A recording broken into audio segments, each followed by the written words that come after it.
Have you ever wondered what happens behind the scenes before a loan is processed?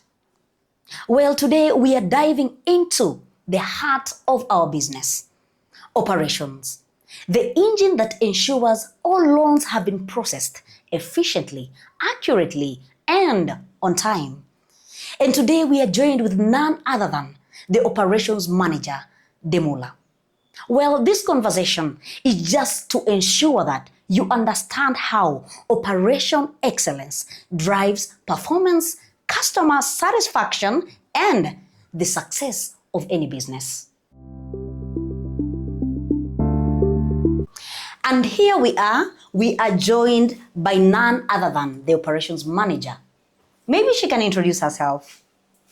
Hello. Hi. My name is Yvonne Achieng. Yes. Operations Manager Demula. You are most welcome. Thank you. Thank you for creating time to be with us today. Thank you for having me. Maybe you start by telling us, how is operation generally? How is your day? How do you conduct your day? How do I conduct my day? Maybe you'll be specific with that. Like, how is operation generally on a day-to-day basis? All right. On a day-to-day basis, Yes. Of course, we have SOPs that guide our activities. Oh, yes. That is from the moment we clock in to the moment we clock out. So usually we clock in for the managers. We clock in by 7:30. Okay. We plan for the day before the team joins us at 8, and then we do our morning meetings. After doing our morning meetings, we engage in a number of activities depending on your role. Like, for example, at branch level, we have the portfolio team members who after the morning meetings, that is from around 8 to 9. Yeah. They engage in a call session whereby they call clients, different clients. They can call the dormant clients, they can call clients that are due for payment, and so on. Yeah. After that, they plan for the day, they get their route plan, which they submit to their branch manager, who approves. After approval, they engage in field activities up to around 5, and then from there, they do the day's report. All right. Yeah. So maybe take us through what defines strong performance in the operation department. Strong performance is defined by our KPIs. All right. And compliance to our SOPs and processes. By KPI, we have two main KPIs. Okay. Currently, we are dealing with client acquisition, that is the onboarding of new clients. All right. Of which we aim at getting that to 100%. Okay. And then we also have collection. Usually our KPI for collection is 93%. All right. Yeah, so we are aiming at running with that. That is, we call it our the month-to-date collection. Okay. So we aim at running with that from the beginning of the month to the end of the month, which predicts a good pattern. Okay. Maybe you can make us understand that we're already done with the first quarter. Okay. How was it? The first quarter was a bit tough, especially the month of February. Okay. But the month of March, at least the pace has peaked. The pace peaked, especially in new client acquisition and collection. All right. Yeah. So, for example, the other time we closed our onboarding at around 82%. Wow. That is the month of February, which was a dip in performance. But coming to the month of March, we had a great improvement whereby we closed the month at around 95%. Wow. So we are aiming at getting it to 100%. Okay, naona mko mbioni. Yes. Amtaki ku slug. Yeah, we are on the right track. Yeah, I get it. So what key metrics do you use to measure operations performance? Key metrics that we use to measure operations performance, I'll take you back to our main KPIs, which is collection and new client acquisition. And then I can also use compliance to SOPs and our policies. So if our KPIs are on track, if we are compliant, let's say we are on the list 95% compliant with our processes and our policies, then that should give us a good performance in operations. Okay, that is like your backbone in operations. Yes, that is our backbone. All right. Okay, how do you ensure efficiency in loan processing daily?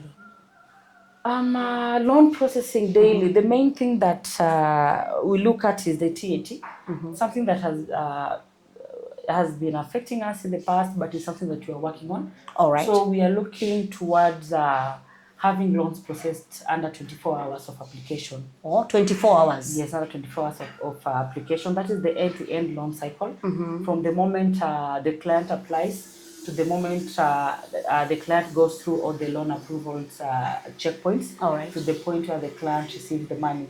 Okay. So we are working towards getting it to 24 hours. 24 hours. Yes. So in the incidents that I am a client and I have seen, let me say, your poster on social media, and I really want that loan. Let me assume, I am assuming I qualify for the loan.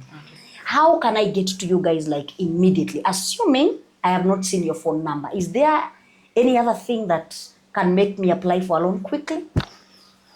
That is, let's say, you come across our posters? Because Yes, we have, I have. Okay. Now we have our posters almost everywhere in our areas of operation. Yeah. Because during our marketing escapades, we have flyers that we give out. Yeah. We have the posters, we have the business cards. So under these posters, we have our customer care numbers that you can call, and also the agents. There's a place where they also put their numbers. All right. So whenever you bump into any of our posters, you can always call the number. If you call the agent number and maybe you don't get in touch with the agent, you can always call the customer care, who will link you back to the agent. And once you get to us, you can always take you through our loan process, and ensure you get our loans within 24 hours. 24 hours. Yeah. All right. So what are the biggest performance challenges operation is currently facing? Currently, our biggest challenge is fraud, but we are doing a lot of fraud campaigns. Yeah, I We are really trying to knock it out. And staff turnover. Staff turnover can be draining at times, especially when you get someone. Yeah. You put a lot of energy and resources in training this person. Yeah. Only for this person to maybe last a month or two. Yeah, true, I get it. Exactly. So you see, it's like wasted efforts. But we are still doing it until you get the right people. At the end of the day, goal is to get the right people in the bus and do away with people maybe who are not meant to be there. Yeah, talking about fraud, you know, it mostly it happens, it's done by the people that have been working with the company. How are you, what are you working on to make sure that this is really reduced? Because I believe each and every time you're hiring, right? Yes. Because this is a big company and you have many staff. So how are you going to ensure that this is at its minimal? Just as I said, we are doing a lot of fraud campaigns. That is in collaboration with the risk department. Yeah. We are doing a lot of fraud campaigns. We're doing a lot of fraud awareness. We're doing a lot of trainings, and we're also encouraging a lot of fraud reporting. Yeah, true. Yeah, in case maybe you've heard of something, or maybe a colleague or someone is trying to do something, we encourage a lot of reporting. So we call them the whistleblowers. Oh yeah. We call them the whistleblowers. Sometimes they don't want to be known. So in some cases we put it anonymous. So long as you've reported, then we'll take up the matter, we will investigate and deal with the matter. And also there are consequences. Yeah, so true. For every action there must be consequences. So once you are found doing that, the consequences are bad. I get it. Exactly. I get it. We don't play around with such, and that sends message out there. And we really hope that at the end of the day we reduce fraud to a very minimal point. But sometimes I wonder, you can imagine somebody has stolen from the company, na ni baba ya mtu.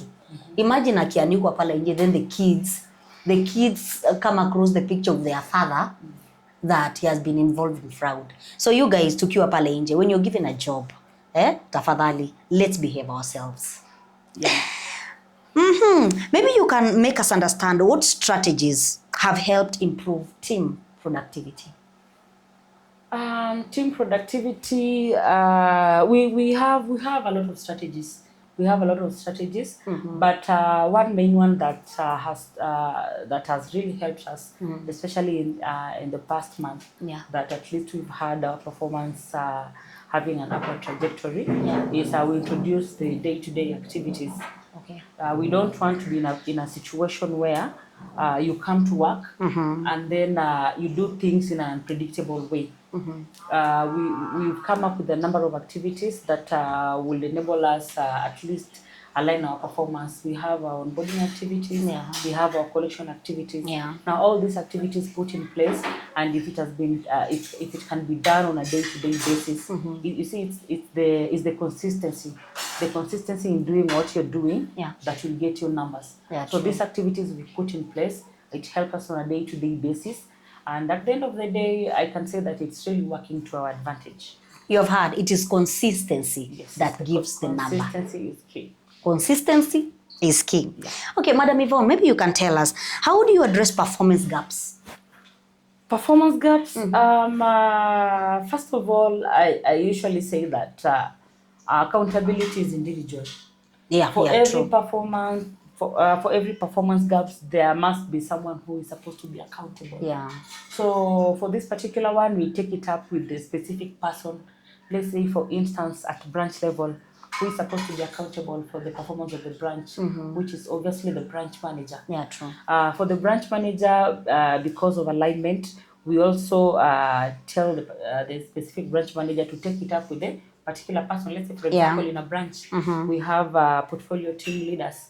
So for a specific unit, the branch manager will have to take it up with the specific portfolio team leader. For sector level, of course, we deal with the sector manager deal with the branch manager, and so on.